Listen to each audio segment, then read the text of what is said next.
Welcome back to our kitchen remodel in Italy, as today we reveal the centerpiece of our last 6 months of work, showcasing how my partner and I built the most critical part of this space, which if we didn't get right would literally ruin the whole project. Join us on a journey that takes us to the Italian lakes, to the discovery of an incredible antique find, and to the handcrafting of a kitchen that's both worthy of an Italian palace and actually usable as a new hub of our home. Also coming up is a peek into our dining room restoration and touching on big new architectural changes.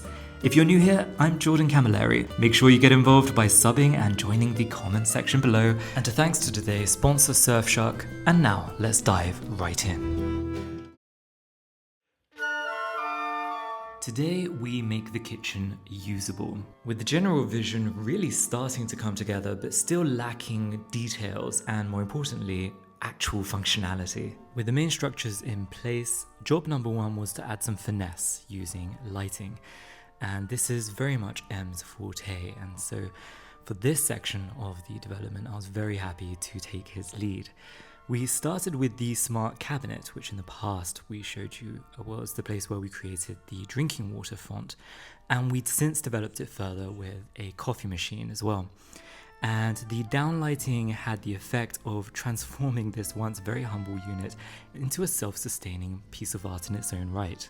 But what to become of the main sideboard, which would dictate the symmetry of the room? And by bringing the electrical cable from the first sideboard, we could bring the same lighting scheme to this aspect as well. We discussed about how we could use the frontage in different ways. We tussled back and forth as to whether we should keep the original glass or to replace it with something transparent. In the end, choosing the latter, but we did save that antique glass for another use in the future. And already over the course of a week, this light touch had utterly transformed this aspect of the kitchen. Next up, the finishing touches of the island itself and the fitting of hidden smart electro-domestic machines inside of it. Of course, we had to color match and stain the frontages first. Now, a quick side note, this period coincided with some crazy success over on Instagram, where our journey now draws more than 1 million followers, bringing in some awesome brand deals during these days that saw me juggling honestly too much work behind the scenes, but at least meant some extra resources were coming in to keep this project alive. Now, the beauty of putting all this effort into such a nice external structure is that we could hide under the hood, as it were, perfectly well-functioning machines like this dishwasher from IKEA without the need to chase big brands or make them flashy. Ironically, it was the original kitchens to the side that you would have seen from the original full tour video of this palace that we used as a sort of staging ground for everything we needed to then make our next steps of advancement with the project of the main new kitchen. Thankfully, after all that work, the end result was exactly what we'd hoped for. Something understated and something that melted into those two hero pieces which flanked each end of the island and of course gave it its character. But they were never intended simply to sit there and look pretty. They were always going to be an integral part of the functionality of the kitchen. We only got lucky by chance that the original microwave oven that we got during our first few months of trying to live out of one of the side kitchens fit perfectly. But despite these satisfying small victories, a huge hole in our design remained, and we simply could not finish this project without tackling it. We'd splurged on this beautiful Italian cooking range, but we couldn't figure out what reclaimed furniture we could use to create the alcove for the chimney. Now, we could do something similar to what we did in our renovation of Villa Bella Torre that you saw in a recent episode of mine, but we wanted to do something that was perhaps a bit more ambitious. And as you know, these two pieces ended up in M's studio, so we really had to go back to the drawing board. And that's exactly when the goddess of fortune paid us a visit. After literally months of scouring, we found potentially the perfect piece. Found up on the northern Italian lakes, but well worth the drive, not only for the beauty, but to meet the piece in person and understand if it could be what we've been searching for this entire time. And as I approached it for the very first time, I realized just what an incredible find it was and how we'd never found it without the power of the internet, especially with today's sponsor Surfshark at my back. Because let's be honest, it can be tricky to ensure your internet experience remains a positive one. And as someone who uses it for much of my work, surfing it more safely and with fuller control over what I'm exposed to buys me a peace of mind that I couldn't do without. And traveling around Italy, I can stay safe on public Wi-Fi, even when online banking or accessing my personal digital accounts. Better yet, Surfshark lets you be web savvy by sidestepping those pesky cookies or geo-locked barriers, meaning you can always double check you're getting the best price or access to the online services that you want. All with 24/7 support and a 30-day money-back guarantee. You've got nothing to lose giving it a try, especially since Surfshark are offering 4 extra months when you sign up using the link below, surfshark.com/JordanCams with the code JordanCams. Back to the lakes of northern Italy, and this thing of beauty towered over us, the legs alone being human height. We measured everything up, and it felt like it could just about match our ambitions. The next challenge, however, was fitting it all into our car. Fortunately, my dad was also visiting us in Italy at the time, and we could also load up in his vehicle as well. And so, with a little bit of elbow grease, we transferred everything and hoped for the best. The deep cleaning revealed the handmade grooves of all of the different elements of this beautiful piece. The slightly grotesque mixture of the Gothic and the neoclassical style was everything we needed to match the existing furniture. Next, we had to actually put the extraction hood up itself, with this being, you guessed it, IKEA again, to be hidden by the structure of the fireplace. Once simply used as a decorative means to have some shelving units between the two grand legs, now being repurposed to be the absolutely majestic centerpiece of this ambitious kitchen project.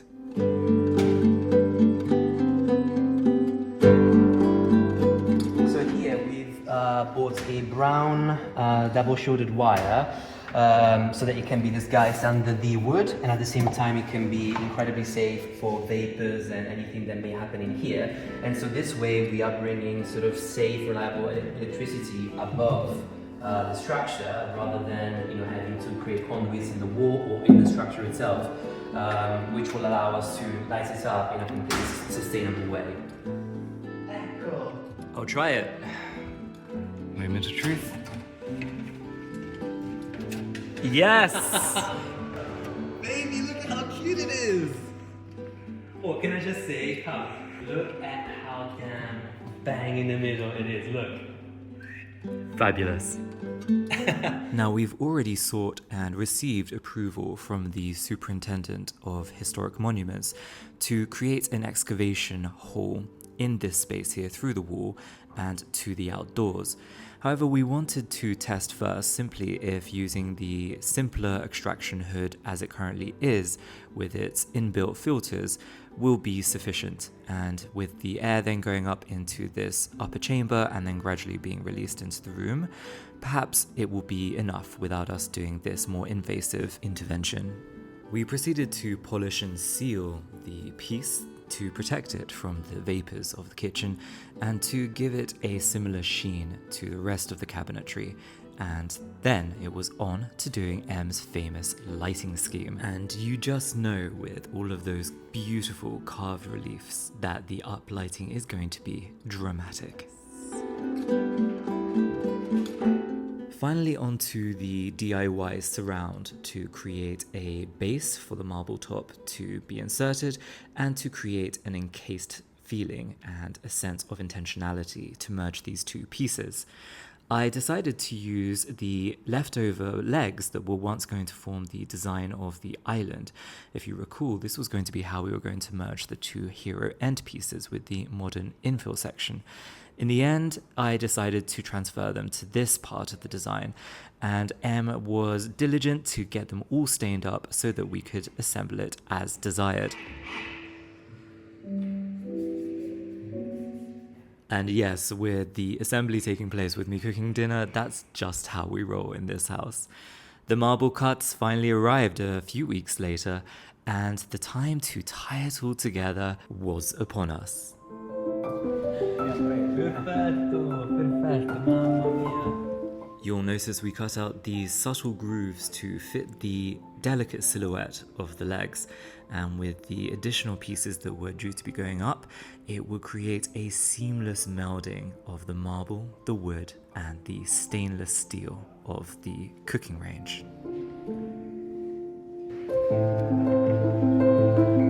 Wow, it really transforms it though. And with the marble backsplash being attached with silicone, so of course everything is still fully reversible, you can see that the artisans created a cut that made sure that the veins of the marble were continued, so the veins of each panel flowed into each other, despite it being on 3 different aspects.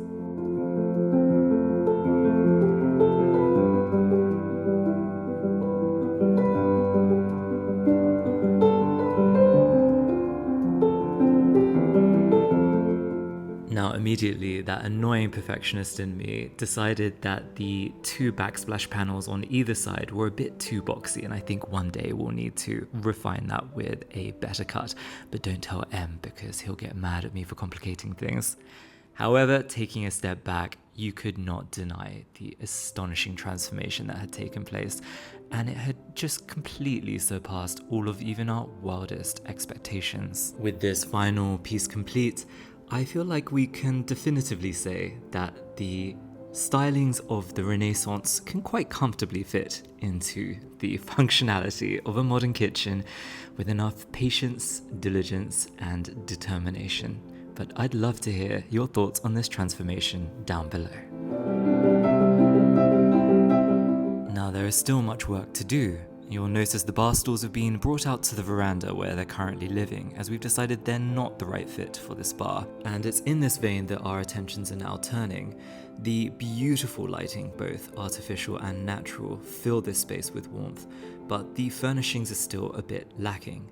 Sure, we've come on a huge way from that derelict empty space that once was, but there's still so much more potential for adding special moments throughout the space. The area around the fireplace or the 2 windows in the corner there could potentially host some armchairs. There's so many different options of how we could play with this space, and this is going to be an ongoing process that evolves with our changing appetites as we develop our relationship with it. But if anything, this journey has told us to trust ourselves and to trust the process. Like with these 2 appliques that I once said that I'd like to get. We found the perfect ones, but it's been difficult for us to negotiate with the sellers. Who knows if we'll one day get our hands on them, but as with all things, things will play out just as they're supposed to.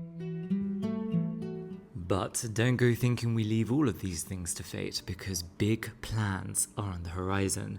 We've been busy with our architect to get the next phase of renovations approved by the superintendent, meaning we can start the new year with some insanely exciting projects to share with you. One of which will be an absolutely stunning transformation of the Minerva room.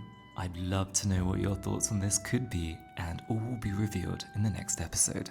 But as the year 2025 comes to a close, we can focus on some more heartwarming finishes, like with the various pieces we can pick up at the many antique fairs that we frequent. We found these pieces being sold for $2,000 each, only to realize that we had ourselves picked up one already polished several years ago that had been sitting in our storage. You can see the details are exactly the same, and we grabbed this for just €50. A reminder that we're almost playing catch up with ourselves with this collecting we've been doing over the years for our dream property that we actually now have, and we can enjoy bringing these pieces to a place which feels correct. And so I can start sharing with you for the very first time our dining room. With, of course, this light being center stage, we can start building out from it. We have a few standalone pieces there that are essentially extras we've got from other purchases. They're functional and they're still beautiful in their own right, though perhaps not what we will intentionally design for the space. Once we can bring our full creative energies to bear here. Just imagine once we're finally able to do the historic paint sampling on the walls and we get the approval from the superintendent to then repaint them as we wish. all of the possibilities that are unlocked by this beautiful blank canvas with these stunning arched doors and these clamshell silhouettes both in the ceilings and the wall niches. The tantalizing visions of what could be are finally coming closer into view as we enter into the new year and moving into a more dramatic shift of transformations and restorations that this until recently abandoned Italian palace hasn't seen for a century, along with some exciting updates and changes to this channel too that will give you guys a much more regular flow of information and a nice cozy weekly update for me to keep you guys fully in the loop and even more jointly invested into this crazy journey that we're embarking on together. Remember to click the Surfshark link down below to enjoy all of their benefits. Until next time, love from Italy.